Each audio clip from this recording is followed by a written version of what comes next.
ఈరోజు సింహాచలంలో చందనోత్సవం నాడు ఇంత దారుణంగా తెలిసి నిర్లక్ష్యం అనే ఒకే ఒక్క పదానికి అర్థం చెబుతూ 7 మందిని బలికొనడం కూడా ఈరోజు చూసాం. ఈ మధ్య కాలంలోనే శ్రీకాకుళంలో శ్రీకూర్మంలో, అది కూడా శ్రీకూర్మం గుడిలో కూడా ఏ రకంగా తాబేళ్లు చనిపోవడం కూడా మన కళ్ళెదుట చూసాం.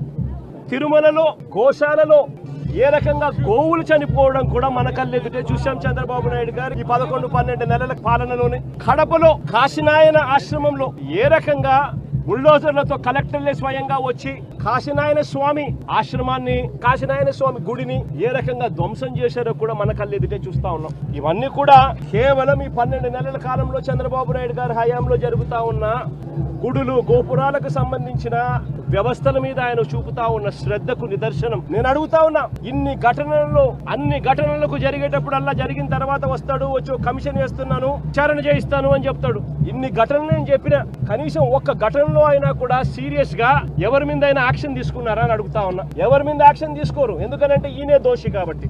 ఎవరి మీద అయినా యాక్షన్ తీసుకోవాలని వస్తే ఈయన మీదే తీసుకోవాలి కాబట్టి ఎవరి మీద యాక్షన్ ఉండదు. తిరుపతిలో మొన్న చూసాం, జనవరి 8వ తారీఖున వైకుంఠ ఏకాదశి నాడు జరిగిన ఘటనలో 6 మంది చనిపోతే ఈయన తీసుకున్న యాక్షన్ ఏమిటి? ఎస్పీని అక్కడి నుంచి ట్రాన్స్ఫర్ చేశాడు.